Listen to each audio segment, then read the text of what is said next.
Good morning, one and all. Good morning, Professor Reichman, Professor Melnik, my dear friend Amos Gilad, the ambassadors, and all the distinguished guests. Good morning to all of you. I would like to begin with a small anecdote that we should all pay attention to. You have conversations on the phone with people, and they tell you about all sorts of possibilities. And you want to end the conversation and you say, great, wonderful. Let's say they talk about a conference. They say, sure, when's it going to happen? May 17th? Oh, yeah, of course. May 17th comes along at some point. And here we are. I need to say something. So thank you, Amos, for this important symposium that really allows us to delve deep into strategic issues that we are facing as much as possible in a way that looks toward the future as well. I would like to try and remain in my own area of work in the defense area. I wanted to say a few words about the economic situation, but after Professor Melnik's presentation, perhaps I should speak less of that, even less than I thought. But I wanted to begin with something that is strategic in general, but I think it is understood. It would be best if we reminded ourselves of it. Guess what? Wars have not yet ended. We are still engaging in wars. There are those who wrote in the past that there was a culture clash, and there were all sorts of other events, and all of a sudden there are wars.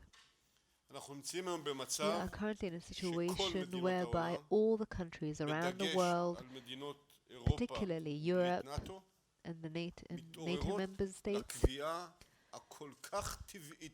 are realizing that this statement that wars can happen is actually true. The war in Ukraine is a regional one. However, it creates global impact, especially between different blocks. We see that it brings about the strengthening and cohesion of NATO and other countries who are seeing the fruit of the labor they have invested in their defense. We see China being positioned within this image, and we see the relations between Russia and Iran in the area nearer us. And as was mentioned in the presentation, it really is bringing with it direct effect on global economy, to the point that it is possibly destabilizing the current situation in various countries because of the soaring prices of energy and commodities, chains of supply, and various other economic and financial long-term effects that, due to the structure of the economy, can ultimately impact global economies. But we are Israeli. And I would like, with your permission, to talk about where it actually affects us. And I would like to begin by saying that in the context of the Russo-Ukrainian war, our policy must be in the place that is right in terms of our values, but also in terms of our strategy. Both values and strategy, because that's what's happening. There's this famous song written by Naomi Shemer, The City in Grey, which I think she quotes one of our sources of prayer, which means I will bring you back on the wings of a dove and the wings of an eagle.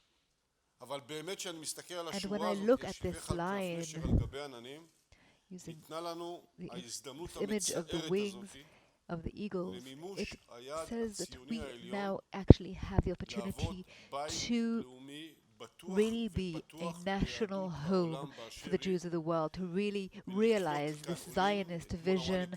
And Penina told us more than 20,000 immigrants have come from Ukraine, Russia, and Belarus in the last 3 months, and to also give a home to refugees who need temporary refuge. And we are morally and supportive of Ukraine. We provide them with humanitarian aid, which is of high cost. We also support them with equipment that is not offensive, and it aligns with our considerations, the regional considerations, defense considerations, and also as an anchor of our stability. It's true. It's the right thing to do, to also clearly determine that this bad war should end. And therefore, I see it is great importance to try to mediate and to have Prime Minister Bennett try to convey messages between the various actors in this war. And if I, with your permission, may add another lesson that we have learned, which is natural and right and true. It is always very important to remember that the strategic lesson, which is very clear and very important, is that no one can fight for us. And we must remember that we need to be able to do so on our own, facing any arena in any situation. It sounds obvious, but some people think that the world can work itself out otherwise, and it turns out that it doesn't. And everyone is willing to fight for and wait for others to help us, but we can't do that. We can't wait for others to help. Let's go down to the operative military level. At present, there are several insights we can learn from this war. However, again, as Israelis, we must learn it very cautiously, and we must project correctly and professionally onto the arenas in our region, because every such arena, every such theater has its own characteristics.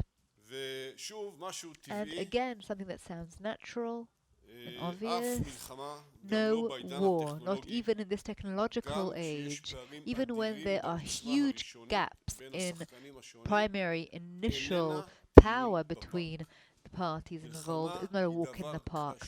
War is something very difficult, very harsh, with high conflict, with high prices. It's something that you need to take very seriously. There is great vivacity, and it's very, there's a great need, a dire need, to find out exactly what the goals and objectives of the war are before waging it. And we need to ensure that everyone is on the same page, everyone understands the same, because what the political echelon is thinking should be the same as what the strategic and operative echelons think. There needs to be a correlation between all levels that can be measured and checked. Otherwise, great disappointments could happen, or things could take longer. And I would now like to digress for a moment. Next month, we will be marking 40 years to the First Lebanon War. And again, I want to go back. We need to make sure that we know what is right to do, what is possible to do, what the objectives are, and how to exit. And we shouldn't be ending a war 18 or 22 years later. And again, I'm talking now about Ukraine and what's Russia doing with its own military forces. But I'm just using my own analogy. And this thinking process has to be carried out by an open discussion between the different echelons and levels, and it needs to be done by using exercise and analysis in order to find out what the political level wants. That's what we're doing. The last month we have had chariots of fire exercise, and we're doing this, we're carrying this process out from top to bottom just to make sure that we know where we are. Another point is that when we go back to war, it is important to understand that in this campaign in Ukraine, the rate of progress and fighting is slower than the economic impact around the world of this war. Would anyone have thought that there would be a blitzkrieg and by the time the system would wake up, it would be behind us? That did not happen. The fighting continues, and the economic impact is well felt, and it is felt more rapidly than the progress made during the war itself. Another point that we should be noticing, and is also known, is the magnitude or the effectiveness of the war over hearts and minds, and the weak, and its impact, its ability to garner support.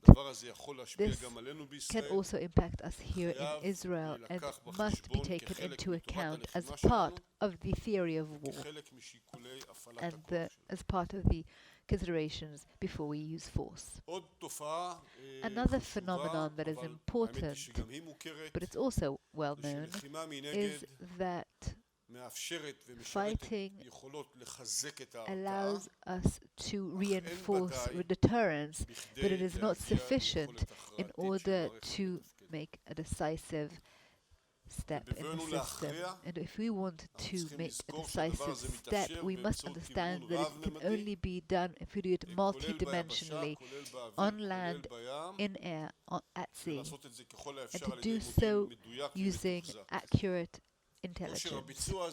This capacity, this ability to take these moves requires high prices in use of force, because we cannot achieve greatness with low prices, and also in terms of the force build-up that needs to be done beforehand, because while you're in war, it's difficult to do.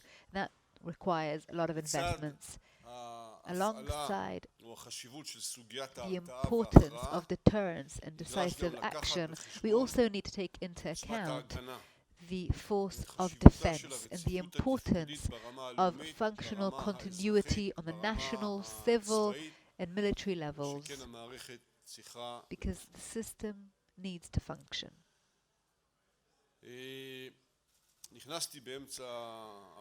I came in the middle of Professor Melnick's presentation, and I'm sorry I couldn't hear the whole thing. But another lesson that we should learn is also to use economic, financial, political force, if needed, also military force, as early as possible, and perhaps by doing so to prevent broader fighting, broader campaign moves. And I think that is true also for the situation we're currently in with Iran. Israel is preparing in this context for several scenarios, both in force build-up and in continuing negotiating and intimate talks with our leading partners headed by the United States. The price of this future war, that we hope will never happen, can be minimized, can be reduced by applying pressure throughout the world with collaboration internationally and regionally. In the Iranian context, I must determine that the prices for coping with the Iranian threat on the global and regional levels today are higher than they were a year ago and lower than they will be in a year's time. As you can see, Iran is breaching the agreement with the great powers and is continuing to develop its nuclear program. Iran continues to accumulate knowledge and experience that are irreversible in research, production, and operation of advanced centrifuges. It is just weeks away in terms of having enough fissile material in order to have a bomb. It has 60 kilograms of enriched material that is 60%. It is creating uranium, and it is not allowing the IAEA to have access to its facilities. And at present, Iran continues to make an effort to have another 1,000 IR-6 advanced centrifuges in its nuclear facilities, including new facilities that are currently being built in subterranean facilities. It is also while establishing itself in nuclear, Iran is also expanding its offensive attacks in the region. They are attacking oil reserves, airports, and civil facilities, and it is actually the one that is directing the Quds forces in the region. It has operations with various cruise missiles and surface-to-surface missiles, and can reach very long ranges. The amount of weapons that its proxies has in the region has grown significantly over the last 12 months. In Iraq, there are hundreds of weapons. Many of them have been added this year. In Yemen, over the last year, the amount of weapons has grown, and the Houthis have possession of them. And in Syria, right now, there are attempts to also to pass on the weapons and also to manufacture them.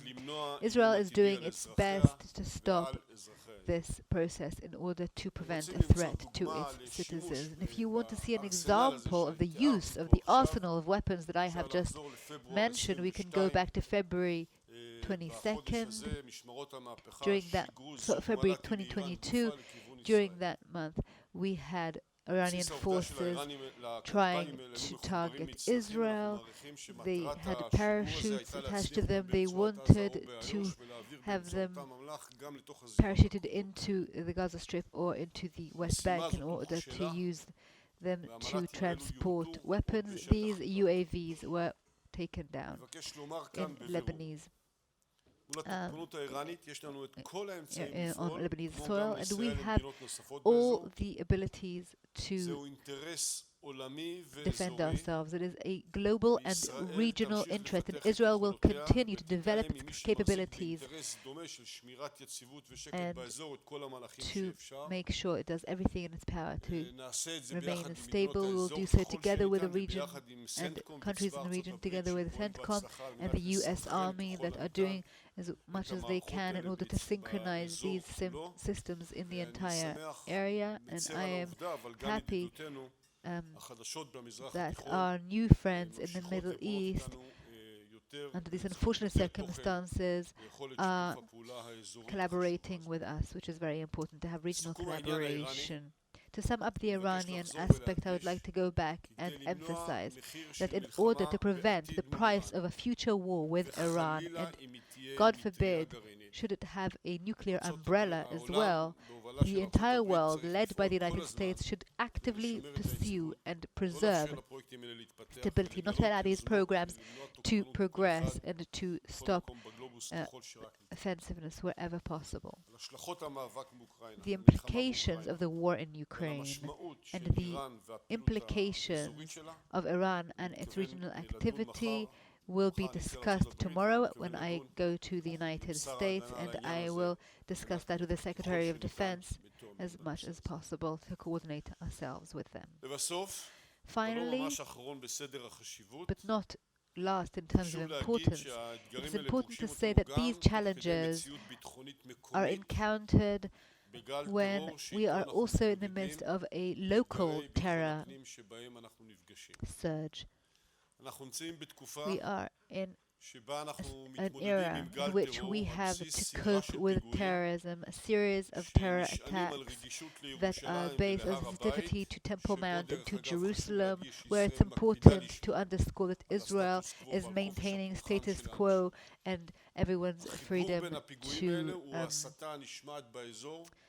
to religious activities, and we hear incitement from terror organizations that is being absorbed by individuals who carry out lone wolf terror attacks, and the regional leaders should also want to preserve stability. Israel is actively and determinedly using its intelligence with offensive actions that are as focused as possible and strengthens its defense systems on the borders and around Israel. We must say honestly that even though we cannot always thwart in advance these lone wolf terror attacks, the outcomes of our offensive actions are broad. We have arrests.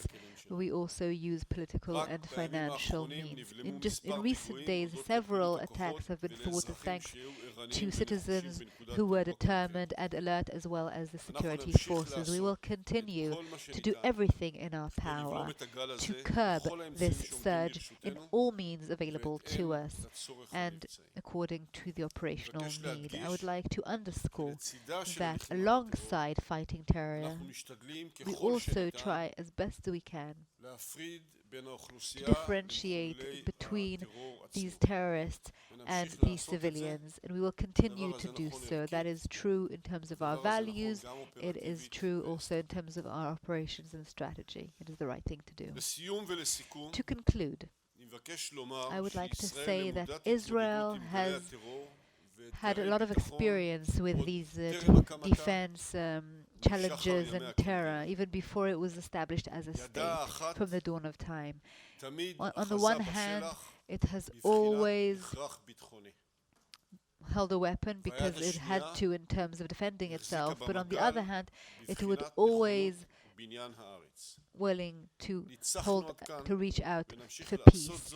We have been victorious, and we have done so by combining several attempts and several efforts. The effort of defense, continuing to build up our force in view of future challenges and using force wherever needed to grapple with present challenges. We are also building the land, which is a completely different talk, but it is needed, and it is something that we need to do. We need to reinforce and strengthen our economy. We need to strengthen the southern parts of Israel, the northern parts of Israel, to make sure that the rule of law is above all and we have governance in place. And no less important is to find the way towards a peace process and towards strengthening our relations with our neighbors, and to do that while being willing to make an effort to minimize the conflict and to strive for political arrangements with the Palestinians, even though it seems like a distant option. It is required. For every challenge that we face, we are not alone. Throughout history, nothing will stop this Zionist enterprise, which stems first and foremost from Israel's resilience and Israeli society's resilience. Thank you very much.